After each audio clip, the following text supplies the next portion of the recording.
श्री राम जी के जीवन की वह कौन सी घटना है जो बहुत कम ही लोग जानते हैं।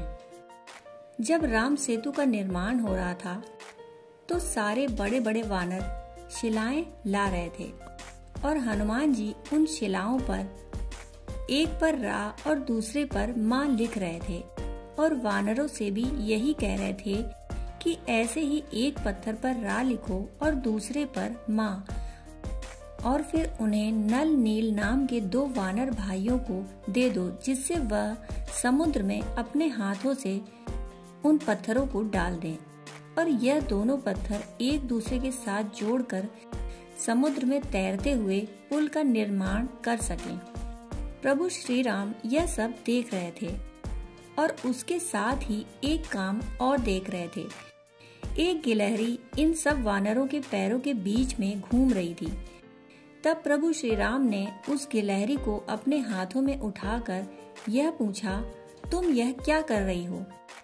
अगर किसी वानर का पैर तुम पर पड़ गया तो तुम मर जाओगी। तब गिलहरी ने कहा कि प्रभु, मुझे भी आपकी सेवा करनी है और इस राम सेतु को बनाने में मदद करनी है। मैं इतनी बड़ी तो नहीं हूँ कि इतनी बड़ी बड़ी शिलाएं ला सकूं, तो मैंने सोचा कि मेरे प्रभु श्री राम के चरण बहुत कोमल हैं। जब वह इस पर चलेंगे और इस पर पड़े कंकड़ पत्थर उनके चरणों में चुभेंगे तो उन्हें बहुत कष्ट होगा। इसलिए मैं अपने शरीर को समुद्र में डुबोकर गीला करती हूँ और उस गीले शरीर से समुद्र के किनारे पड़े रेत को अपने शरीर पर लपेट लेती हूँ और उस रेत को उस सेतु के ऊपर झाड़ देती हूँ जिससे उस सेतु पर लगी चट्टानों का कठोरपन कुछ कम हो जाए। प्रभु श्री राम को उस पर चलने में दिक्कत ना हो और वह आसानी से समुद्र पार कर जाएं। यह सुनकर प्रभु श्री राम बहुत खुश हुए और उन्होंने कहा कि मुझे नहीं पता था कि तुम्हारा शरीर ही कोमल नहीं बल्कि तुम्हारा मन भी बहुत कोमल है। तुम्हारा शरीर ही सुंदर नहीं, तुम्हारा मन भी सुंदर है। तब प्रभु श्री राम ने गिलहरी के शरीर पर हाथ फेरा और उसके शरीर पर उनकी 3 उंगलियों के निशान बन गए जो कि आज तक गिलहरी के शरीर पर दिखाई देते हैं। श्री राम नाम की महिमा का एक और प्रसंग है। यह तो सभी जानते ही हैं कि राम सेतु के निर्माण के समय हर पत्थर पर राम नाम लिखा जा रहा था और हर कोई राम नाम का जयघोष कर रहा था, जिसके चलते राम का नाम बहुत ही आसान हो गया। राम के नाम लिखे पत्थर जब तैरने लगे तो प्रभु श्री राम भी आश्चर्य में पड़कर सोचने लगे। उन्होंने सोचा कि जब मेरे नाम लिखे पत्थर तैरने लगे हैं तो यदि मैं समुद्र में कोई पत्थर फेंकता हूँ तो उसे तैरना चाहिए। मन में यही विचार करके उन्होंने भी एक पत्थर उठा लिया जिस पर राम का नाम नहीं लिखा था और उसे समुद्र में फेंक दिया, लेकिन वह पत्थर डूब गया। भगवान श्री राम आश्चर्य में पड़ गए कि आखिर ऐसा क्यों हुआ। दूर खड़े हनुमान जी यह सब देख रहे थे और तब वह प्रभु श्री राम के मन की बात जानकर उनके पास पहुँचे और कहने लगे कि हे प्रभु, आप किस दुविधा में हैं?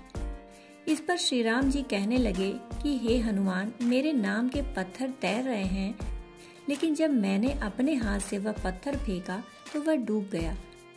प्रभु की इस भोलेपन से कही बात पर बल बुद्धि के दाता हनुमान जी ने कहा कि हे प्रभु, आपके नाम को धारण कर तो सभी अपने जीवन को पार लगा सकते हैं, परंतु जिसे आपने स्वयं त्याग दिया उसे डूबने से कौन बचा सकता है। राम के नाम में इतनी शक्ति है कि उनके नाम का जप करते हुए ऋषि वाल्मीकि और संत तुलसीदास जी अज्ञानी से महान ज्ञानी बने। उसके बाद उन्होंने रामायण और रामचरितमानस ग्रंथों की रचना की। शबरी ने भगवान का नाम लेकर उनको इतना मजबूर कर दिया कि वनवास के दौरान उनको स्वयं मिलने के लिए कुटिया पहुँचे। प्रभु श्री राम नाम के उच्चारण से जीवन में सकारात्मक ऊर्जा का संचार होता है। जो लोग ध्वनि विज्ञान से परिचित हैं वे जानते हैं कि राम शब्द की महिमा अपरंपार है। जब हम राम कहते हैं तो हवा या रेत पर एक विशेष आकृति का निर्माण होता है। उसी तरह चित्त में भी विशेष लय आने लगती है। जब व्यक्ति लगातार राम जप करता रहता है तो रोम रोम में प्रभु श्री राम बस जाते हैं। उसके आसपास सुरक्षा का एक मंडल बन जाता है। दोस्तों, श्री राम नाम की इतनी महिमा है